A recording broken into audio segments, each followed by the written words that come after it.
Hello दोस्तों, आज मैं एक्सप्लेन करने जा रही हूँ डिमन स्लेयर सीज़न 3 का एपिसोड नंबर 3। जैसा कि हम लोगों ने लास्ट एपिसोड में देखा था, तांजीरो और कोतेत्सु को उस मैकेनिकल डॉल में एक नई स्वॉर्ड मिलती है, जिसे देख करके दोनों घबरा जाते हैं क्योंकि उन्हें नहीं पता होता ये स्वॉर्ड किसकी है और ये स्वॉर्ड 300 साल पुरानी होती है। तांजीरो बहुत ज़्यादा खुश होता है और वहीं पे कोतेत्सु का भी एक्साइटमेंट लेवल बहुत ज़्यादा होता है। कोतेत्सु तांजीरो से कहता है इस स्वॉर्ड पे तुम्हारा हक है क्योंकि ये तुम्हें मिली है। तांजीरो कहता है ऐसा नहीं हो सकता, गलती से ये मेरे सामने प्रकट हो गई है, पर इसका मतलब ये नहीं है कि मैं इस स्वॉर्ड को लेने का हकदार हूँ। तांजीरो को कोतेत्सु बहुत ज़्यादा पुश करता है कि तुम्हें ये तलवार ले लेनी चाहिए, लेकिन तांजीरो हर बार मना कर रहा होता है। लेकिन कोतेत्सु के बहुत ज़्यादा इंसिस्ट करने पे तांजीरो फाइनली उस स्वॉर्ड को ले लेता है और उसे जब देखता है तो उसे देख के दंग रह जाता है क्योंकि उसमें जंग लग चुकी होती है। सारा एक्साइटमेंट तांजीरो और कोतेत्सु का बेकार हो जाता है। तांजीरो को दुखी देख करके कोतेत्सु कहता है तुम चिंता मत करो, वैसे भी ये स्वॉर्ड 300 साल पुरानी है। बेचारा तांजीरो जो कि बहुत ज़्यादा इमोशनल डैमेज झेल चुका होता है, वो कहता है रोते हुए ठीक है, मैं समझ गया तुम्हारी बात, मैं जानता हूँ ये मेरी किस्मत में ही नहीं है। तभी तांजीरो को एहसास होता है कि वहाँ पे कोई है और वो पीछे मुड़ के जब देखता है तब वहाँ पे उसे हागा नेजुका दिखाई देते हैं और वो बहुत ही ज़्यादा स्ट्रेंज हालत में दिखते हैं। बहुत ही ज़्यादा अजीब तरीके से वो कहते हैं तुम लोग ये स्वॉर्ड मुझे दे दो। तांजीरो वो स्वॉर्ड किसी को भी नहीं देना चाह रहा होता है, लेकिन हागा नेजुका को पता नहीं क्या हो जाता है, वो ज़बरदस्ती तांजीरो से उस तलवार को लेने लग जाते हैं।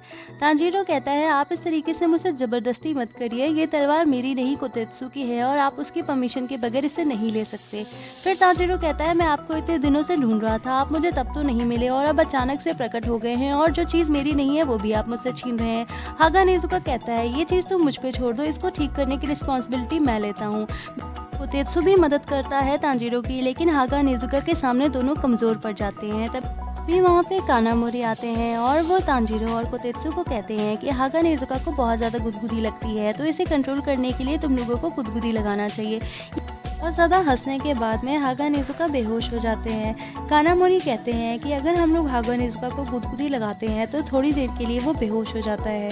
कानामोरी यहाँ पे तांजीरो और कोतेत्सु को ये भी बताते हैं कि हागा नेजुका तुम लोगों के सामने इसलिए नहीं आ रहे थे क्योंकि वो तुम लोगों के लिए नई स्वॉर्ड बनाने के लिए बिजी थे। ये सुनने के बाद में तांजीरो तो बहुत खुश हो जाता है क्योंकि उसे लगता है हागा नेजुका उसका कितना ध्यान रख रहे थे। कानामोरी तांजीरो से कहते हैं कि हागा नेजुका के बहुत सारे कस्टमर इनसे नाराज़ हैं, इसीलिए वो तुम्हारे लिए स्पेशल तरीके की तलवार बनाना चाह रहे थे। तेत्सु बहुत ज़्यादा गुस्सा होता है हागा नेजुका से। तभी हागा नेजुका को होश आता है और वो कहते हैं मेरे पास एक स्पेशल टेक्निक है जिसे यूज़ करके मैं इस पुरानी स्वॉर्ड को बिल्कुल अच्छा कर सकता हूँ। कोतेत्सु हागा नेजुका से बहुत रूडली बात करता है और उनसे कहता है आप हमें बता सकते थे कि आप इस स्वॉर्ड को ठीक कर सकते हैं। हागा नेजुका को कोतेत्सु के ऊपर गुस्सा आ जाता है। कोतेत्सु को परेशानी में देख करके तांजीरो और मिस्टर कानामोरी जल्दी से हागा नेजुका के गुदगुदी लगाने लग जाते हैं ताकि वो कोतेत्सु को छोड़ दें।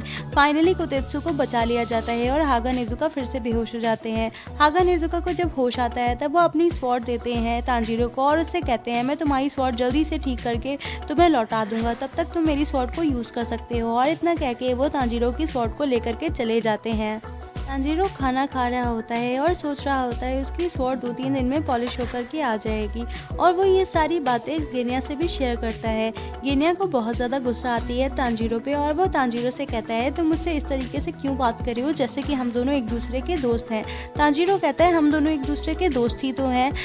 गेनिया तांजीरो को याद दिलाता है कि कैसे उसने गेनिया का हाथ तोड़ दिया था। यहाँ पे गेनिया को तांजीरो कहता है उस टाइम तुम किसी लड़की को परेशान कर रहे थे जिसकी वजह से मुझे तुम्हारा हाथ तोड़ना पड़ा था।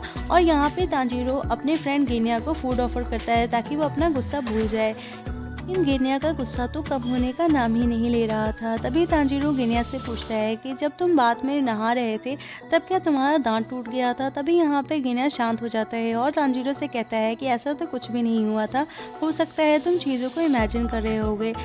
तांजीरो गेनिया को उसका दांत दिखाता है। अपना दांत देखने के बाद में गेनिया का गुस्सा तो 7वें आसमान पे पहुंच जाता है और वो तांजीरो से कहता है आखिर तुम मेरे साथ इतने जुर्म क्यों कर रहे हो, और वो तांजीरो को अपने रूम से धक्का देकर के बाहर भगा देता है। तांजीरो अपनी बहन नेजुको के पास जाता है और उसकी चोटी बनाने लगता है और नेजुको से कहता है तुम्हें अपने बाल कटवा लेने चाहिए क्योंकि मुझे तुम्हारी चोटी बनाने में बहुत प्रॉब्लम होती है। नेजुको तांजीरो की बातें सुन के हंसती है। तांजीरो नेज़ुको से अपने दोस्त गेन्या के बारे में पूछता है कि वो उसे कैसा लगता है। यहाँ पे तांजीरो की बातें सुन के नेज़ुको हंसती है।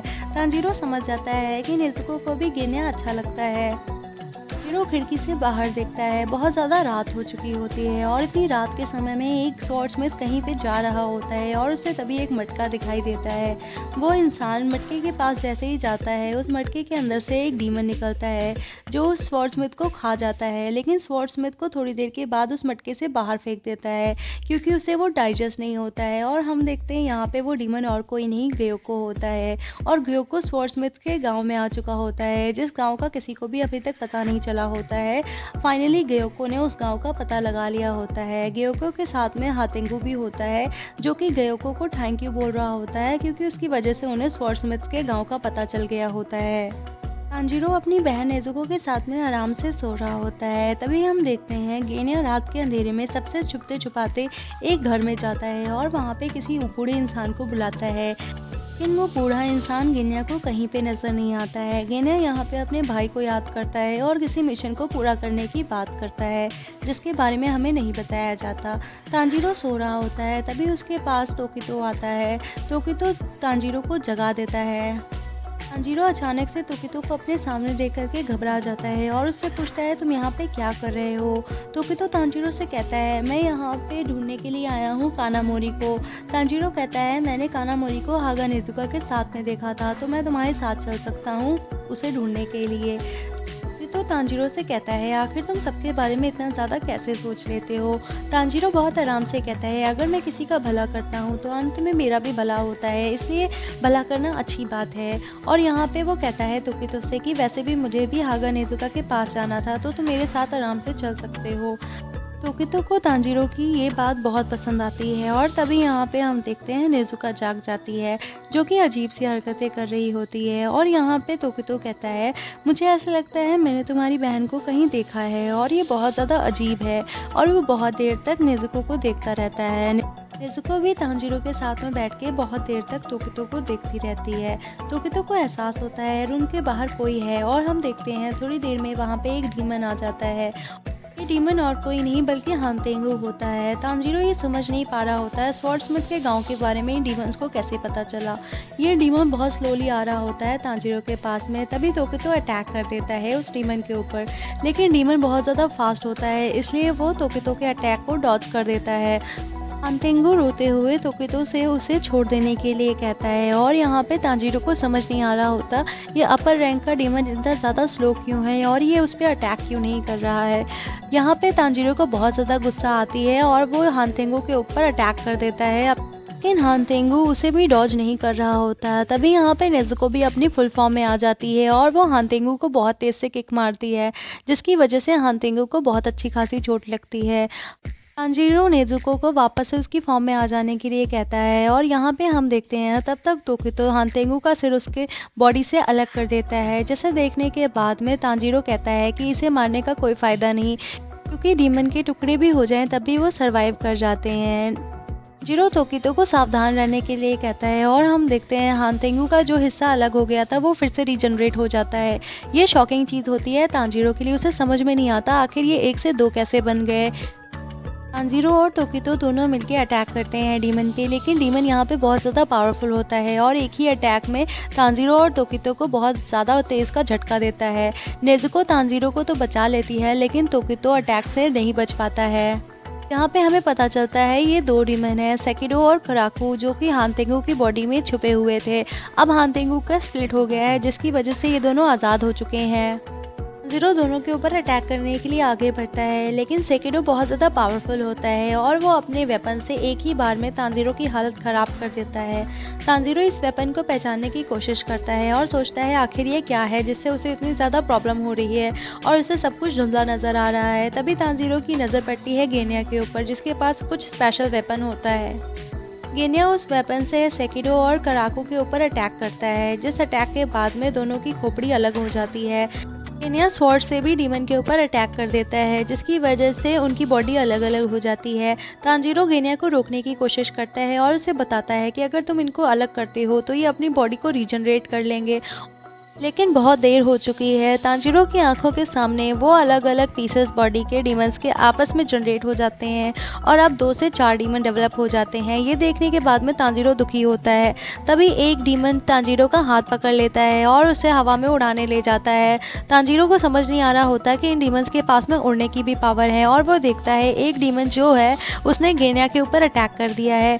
तांजीरो अपनी बहन से कहता है कि तुम्हें गेनिया को बचाना होगा, आखिर कुछ भी हो जाए। नेज़ुको तांजीरो की बात को समझ जाती है। तभी वो डीमन जो तांजीरो को पकड़ रखा होता है वो अपने मुंह से अलग सी आवाज़ निकालता है, जिसको सुनने के बाद में तांजीरो को चक्कर आने लग जाते हैं और उसे कुछ भी सुनाई नहीं पड़ रहा होता। तांजीरो बड़ी मुश्किल से उस डीमन से अपने आप को छुटाता है और तांजीरो बहुत ऊंचाई से नीचे गिर रहा होता है, जिसकी वजह से उसकी जान पे खतरा होता है। लेकिन वो जैसे तैसे पेड़ों में लटक करके अपनी जान को बचाता है और वो गांव वालों की चिंता कर रहा होता है, क्योंकि उसे गांव के लोगों को डीमन से बचाना होता है। तभी तांजीरो के पास में वही डीमन वापस से आकर के वही गंदा सा साउंड प्रोड्यूस करने लग जाता है। टोकी तो बहुत स्पीड में भाग रहा होता है और सोच रहा होता है मुझे जल्दी से उस लोकेशन पे पहुंचना होगा, क्योंकि मुझे गांव के लोगों को बचाना है। और वो देखता है जंगल में एक बच्चे के पीछे भी डीमन पड़ा होता है, लेकिन वो सोचता है कि इस बच्चे से ज़्यादा ज़रूरी है उसे गाँव के लोगों को बचाना, क्योंकि इस बच्चे के पास तो कोई भी स्किल्स नहीं है। तभी तांजीरो की बात याद आती है तोकितो को और यहाँ पे तोकितो रुक जाता है और उस बच्चे को बचाने के लिए उस डीमन से लड़ने के लिए चला जाता है और उस डीमन को पूरी तरीके से मार देता है और उस बच्चे से कहता है तुम जल्दी से यहाँ से चले जाओ। यहीं पे एपिसोड एंड होता है।